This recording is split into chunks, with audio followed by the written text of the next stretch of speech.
Ngikhethe inkosi yamaNazaretha uNyazi lwezulu ami. Ngelinye ilanga lengoma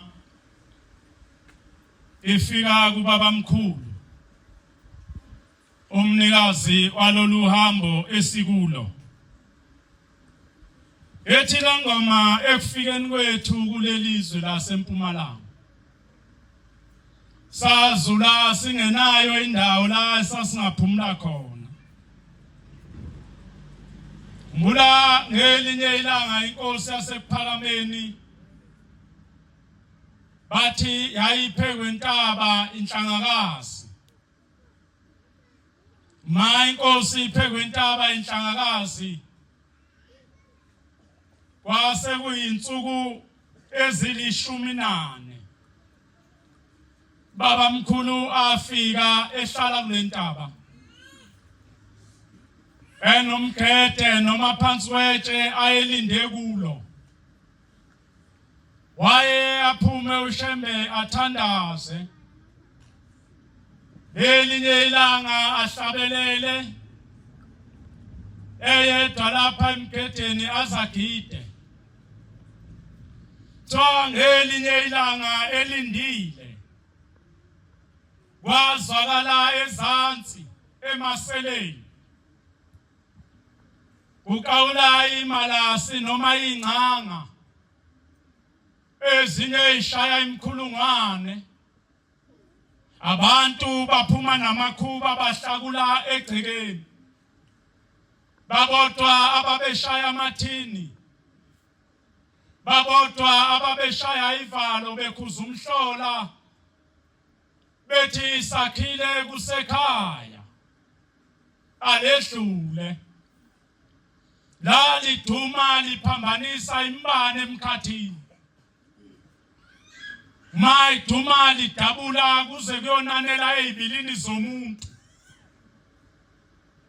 babe baleka abantu beyokhosela endlini ababenazo. Kodwa emhlabeni wonke uyedwa oyengenalo uphahla phekwe ekhanda lakhe.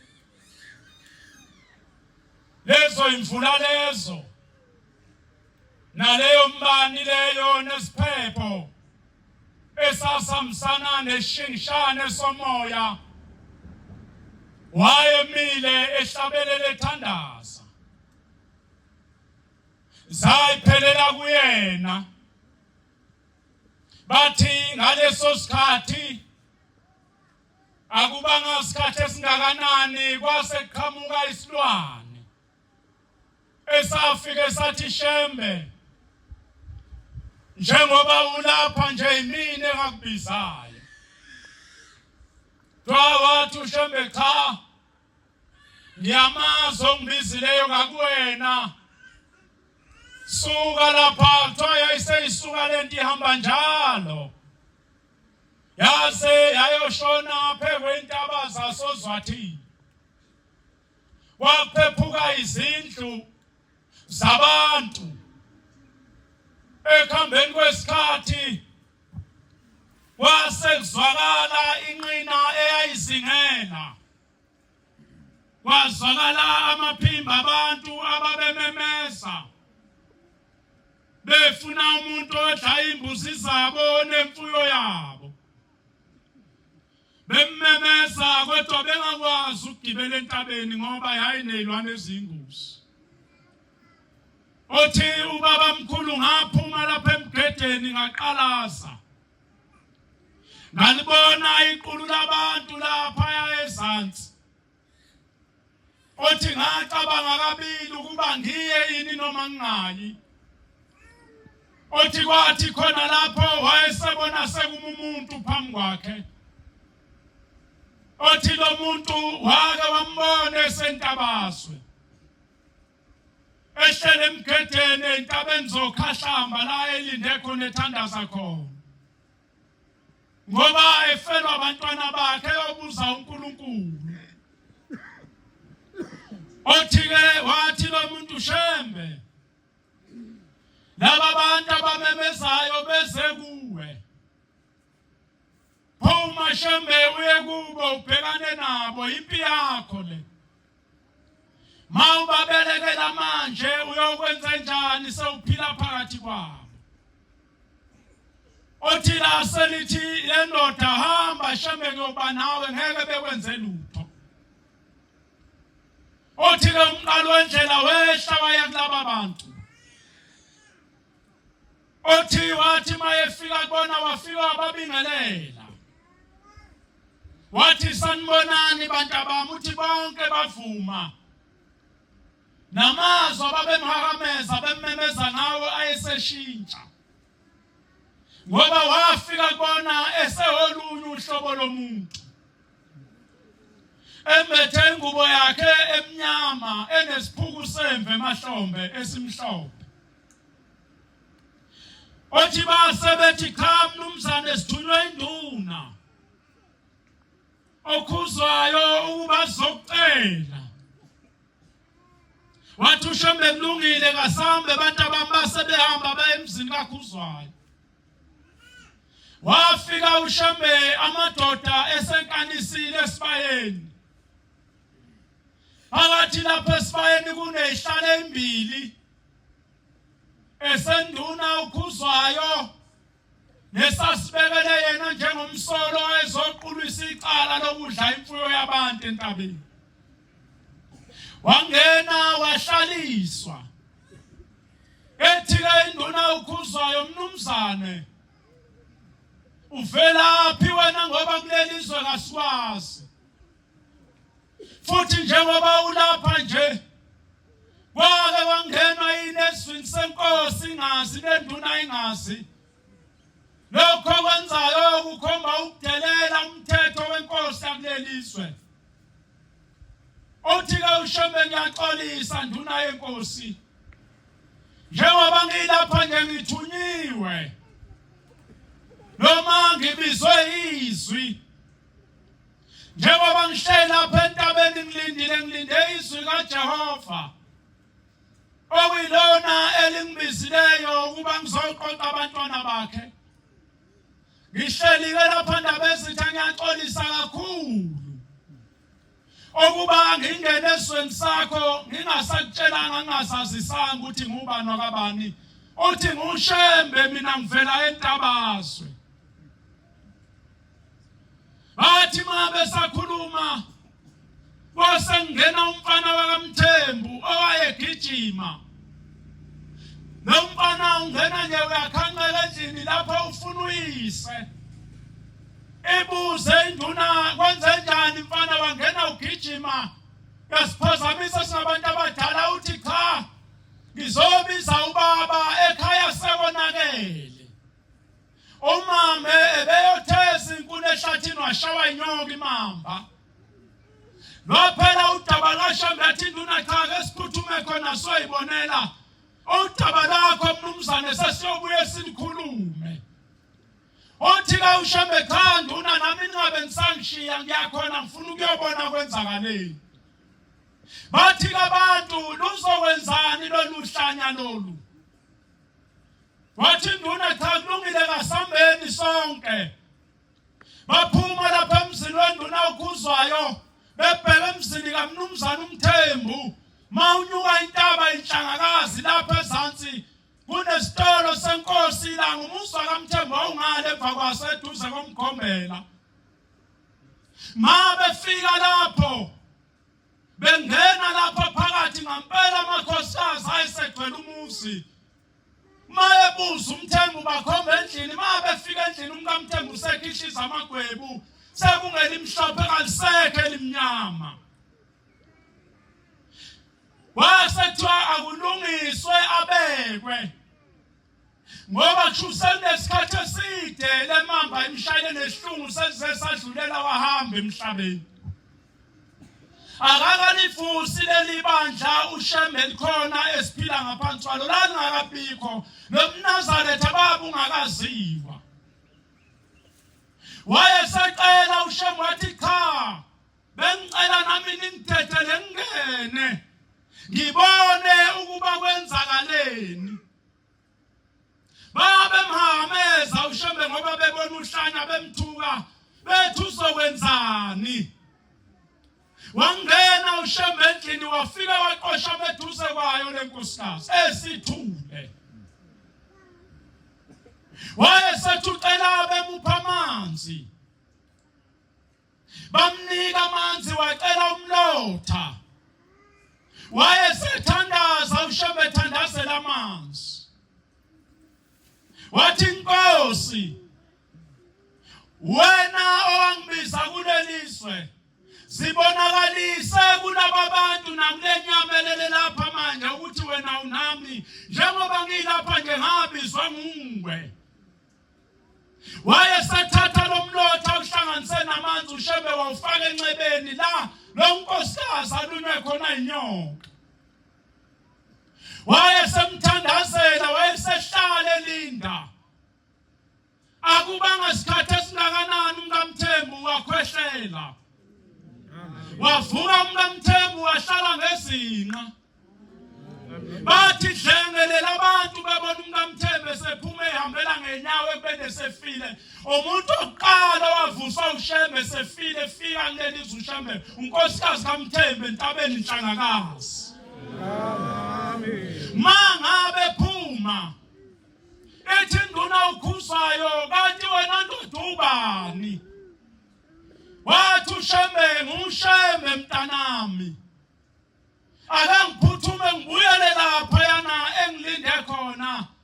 Engaze fika uJehova engangitholi. Ethi ke induna ukhuzwayo Shembe, ngiyacela mangabe sawehla entabeni wedlule lapha yana ekhaya ngizokhuluma namadoda. Endawo onke bethuke besikunuka nawo sithi uyisela ukuze lawo madoda siqoshise ngeyitholi umuzi nomuzi siqolise kuwe. Othi la uShembe kulungile mntanami. Ubobala insuku zibe 3. Kuyothi ngaleli langa akuyobe kuzele ngalo lenkomo yakho kuthiwa uBhatomo oyithandayo. Ngelanga yabizele ngale inkonyane lona langa mina ngiyofika ngale ekhaya. Othi ukhuzwayo Shembe waze kanjani ukuthi kunenkomo yami ekhaya kuthiwa uBhatomo futhi imithi. Wamuka nje uShembe kangakhuluma lutho. Wavalelisa wahamba wabuyela entabeni Nhlangakazi ayolinda thina. Amen. Esedlala ngale nkomo. Wenuka wafika wahlala. Yabiza abantu ababinduna ngoba bathi mabevuka ekseni. Yanibona ithole esibayeni inkonyane inkomo izele nali inkonyane elikhothe esibayeni ekseni. Wayesazi ukuthi uShembe uyeza, wayesabiza abantu. Wathumela emzini akube ehlotsheni ezoba khombisa isimanga somuntu owayefikile esweni likaWosiyane. Ngesikhathi uShembe elapha phekwentaba elindile kunomuzi wakanzama ongalana kwentaba owubizwa igama lakhona kuthiwa kuseMkhovu. Laba abantu babengamfuni uShembe kodwa maye phambi kwabo kwabenze ngathi bayamthanda. Ngoba babethumela ubaba mkhulu ehle entabeni amelapha emaseleni. Kufika ingane ithatha ishumbu lakhe, befika eshumbini bemfakela amasi noma bethela ubisi bethi uyodla phezulu umntakaNkulunkulu entabeni. Kodwa inhloso yabo kwakungakhona ukunika uShembe amasi noma ubisi. Babethi bamkhathane izilwane ngoba bazi ukuthi izilwane zithanda amasi.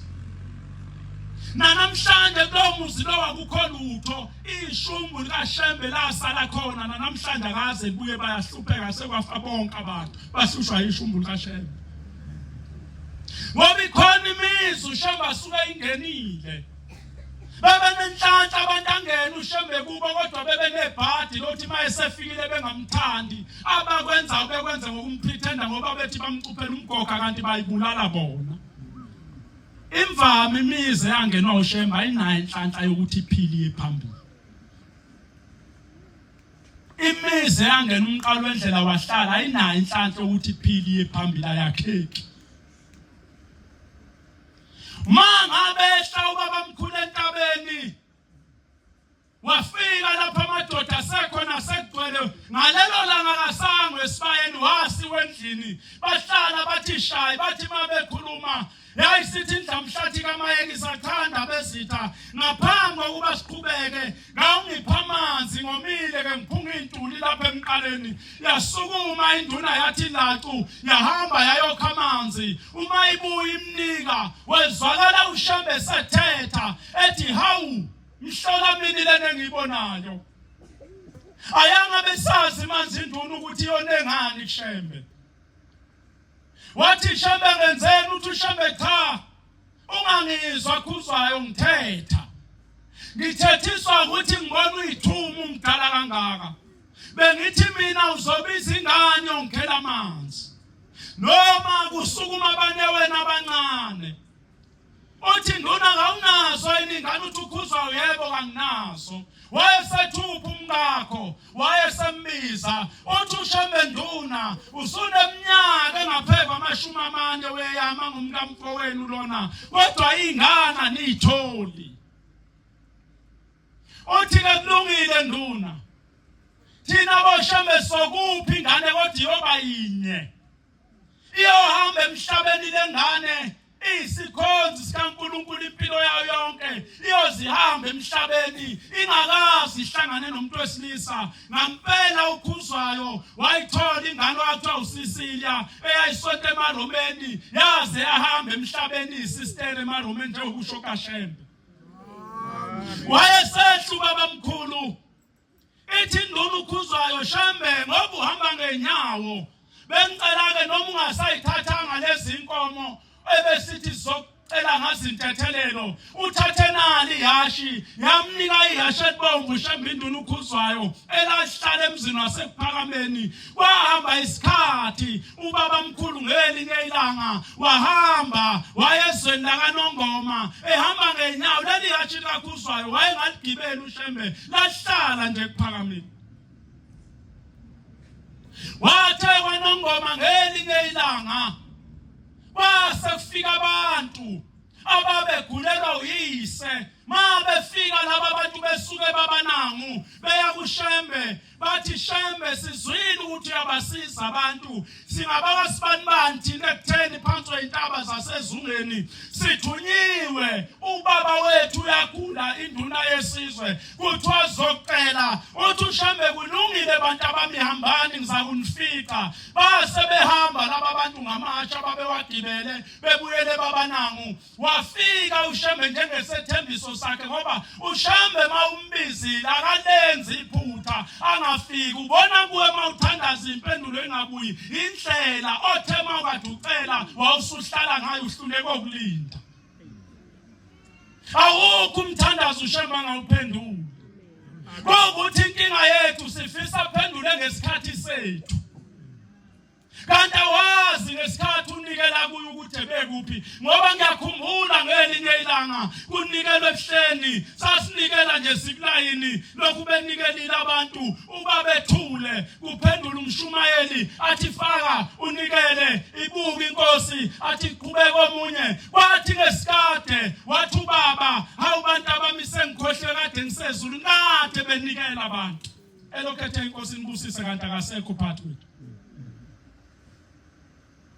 mangabe ifika inkosi yamaNazaretha yafika lo mnumzane egula esahlalelele lapha emseleni ukudla kungasangeni mabe mfaka ukudla kwakubuya amanzi engasahlali yonke into ayikho into yayihlala kuye wehluleka inyanga wehluleka odokotela wehluleka abathandazi wabiza uShembe yathi mayifika indlamhlathi yathi ngicela nipha amanzi yabusisa amanzi yaseyithi akaphuze yathi ngisondezeni indishi bayisondezela yathi mnumzane mawuzwa ukuthi buyisa ngobuyisela lapha kule ndishi ngampela le ndoda seyiwaphuzile lamanzi bathi yabuyisa yathi mayibuyisela lapha kwaphuma into eyisigaxa enjengobulwembe ibhola engangetenisi uthi base beyivula phakathi beyivula phakathi bathola kunecucu zamabhodlela ezikrashiweyo wathi uShambe nakho ukufa mnumzane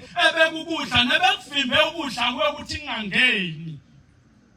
Base laba abantu bebonga inkosini yasePhakameni.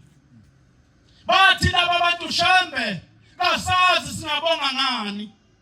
Kodwa lapha ekhaya Shambe njengoba umuntu ohamba umhlaba wonke uhamba ngenyawo unakho ohamba ngakho. Base bethi sinehashi inkosi ebesifisa ukukunika lona leli hashakazi ligitshelwe umuntu. Leli hashakazi lisetshenziswe ngoba linolaka kaligitshelwa sathe ngihlalo sathenga yonke into akazi isetshenziswe intsha sasithi soyisebenzisa leli hashi. Base bethi Shambe besicela leli hashi ukulithatha sinike wena kube inkomo yethu esibonga ngayo ngoba usiphilisele ubaba. Base bethatha leli hashi besondeza enkosini. Lathi malifika leli hashi lashaya ngeenyawo zangaphambili lase lifutha amakhala kakhulu wezwakalela lelo wasezulwini ebeka indlebe uthi bantu abami niyalizwa leli hashi lithini. Bathi laba bantu cha Shambe ngasilizwa. Uthi liyakhuluma leli hashi lithi wena mnumzane njengoba wadliswa nje wawudliswe ile ndoda yalapha ngaphesheya usibanibani ngoba yayifuna kube yiyona induna endaweni. Wathi-ke kodwa mntanami ungamenzi lutho umthethelele. Ethi kalensizwa eyayingxoxela le ndaba ingibizile ithi kumina mfowethu mhlawumbe nina nenhlanhla ngoba kini isabatha langena kahle bakhona abantu abanjalo abanenhlanhla uMnazaretha abangena kahle kubo abungenanga ngosiza abungenanga ngokufa abungenanga ngokuhlupheka. Ubona laba bantu noma kusemhlanganweni abantu ukuthi idumephi bayehla nje bayenyuka makhuzwa ngapha naphakathi uzobabona na ukuthi cha lona langena kahle isabatha kubo. Kuzothi kuyinkonzo phezulu etempelini bazobe bephakathi namadokodo beshuthana amahiya bashuthana imvunulo iziphuma inkonzo babhizi nezithombe bona ngoba leli sabatha langena bona njengento emnandi yakuyithoba. Ethi kalensizwa kithi langena kabuhlungu mfowethu ngoba langena ngokufa kwahamba isikhathi umkhulu okhokho wethu lokukhunywa ngaye ewaqoqa umndeni esembonile uShambe wathi bantu bami sonke lapha ekhaya umndeni wami sekuyogcina isabatha sekuyokhonzwa kaShambe wathi ongahambisani nalokho akaphume eyokwakha umuzi wakhe akuyiwake kancane njengamanzi. Uthi kwasuka umkhulu omdala kwemkhulu bethu wathi yena angeke akhonze kaShambe. Uthi ngalesikhathi uyabona ke isabatha lihlukanisa umuntu nonina indoda nomkayo indoda nengane zayo ngoba leli ivangeli kaShambe lazohlukanisa. Thanda umndeni wakhe kamkhulu akamfanele uShambe ngoba mawuthanda umndeni ugcina wephula isabatha ngenxa umndeni udela uShambe. Uthi kuseyihlotsheni uhambe uyongcwaba ngesabatha uzuyithethelele uthi ngeke ngiye emathuneni ngizohlala endlini isidumbu asikho lapho khona egcekeni. Noma ungahlala phela wena ground wathi isidumbu sibekwephi. Ube ingxenye yabantu belindisa isidumbu uthi siye emathuneni engani nabantu abangasonti nje lapha bayahlala bengaye emathuneni bahleke kanye nawe ekhaya.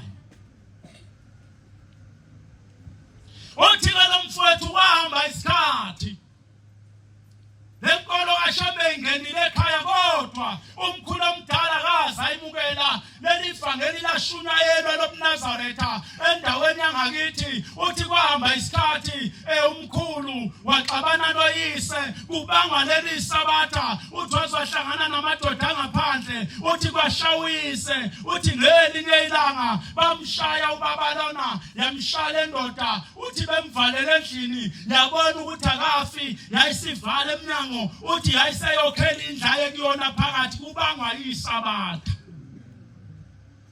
Mhlambe wena la ngena kahle kini ikho sekuphela iminyaka emihlanu ungakazi uthenge ngisho imbuzo kuyonikelela abantu bakini.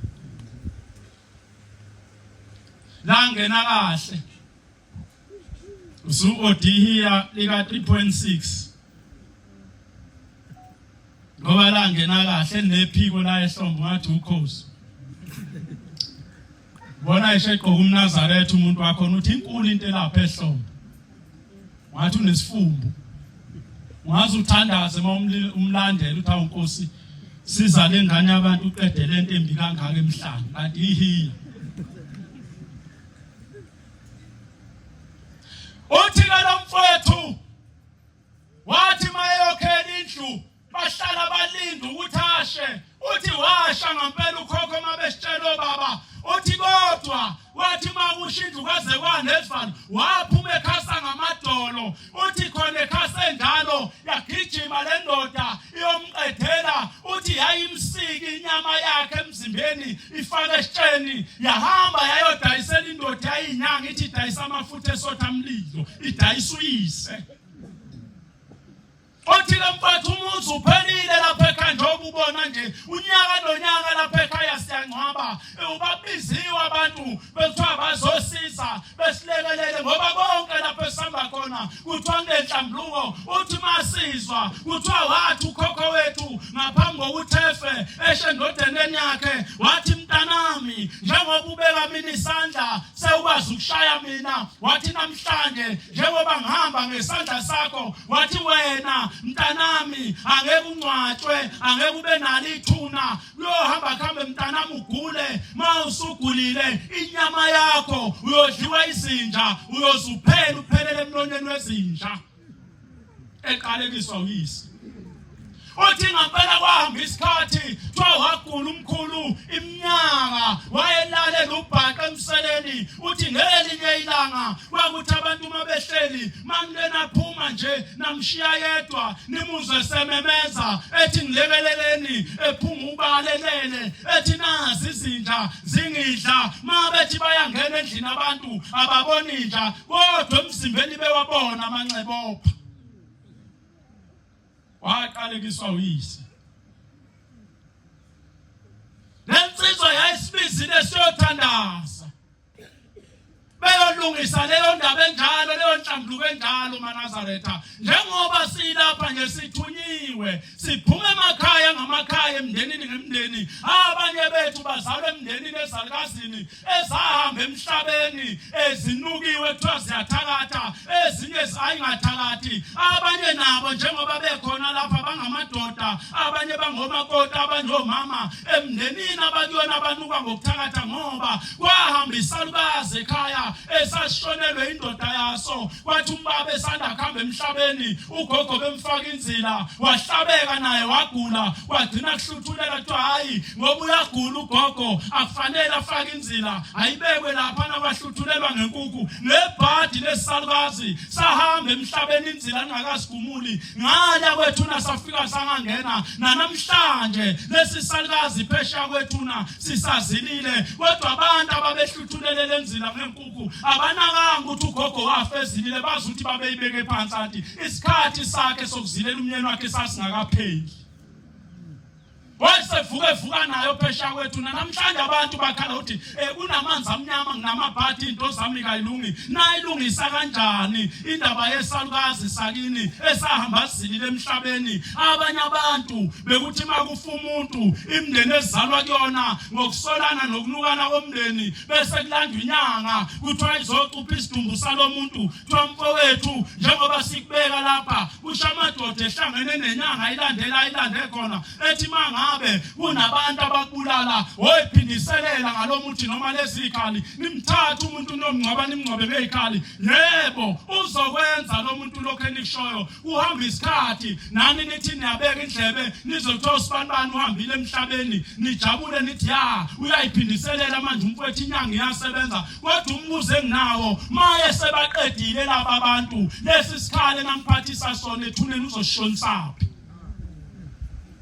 khona umuntu okwazi ukwephutha umuntu isikhala ethuneni akazubuya yini kusasa lo muntu lapha ekhaya ngoba yini futhi emva konyaka nizobe senimenzela umsebenzi nithi sibuyisa ubaba ubani nimbuyisa naso lesikhala nanimngcwabe nasethuneni senibephuce nini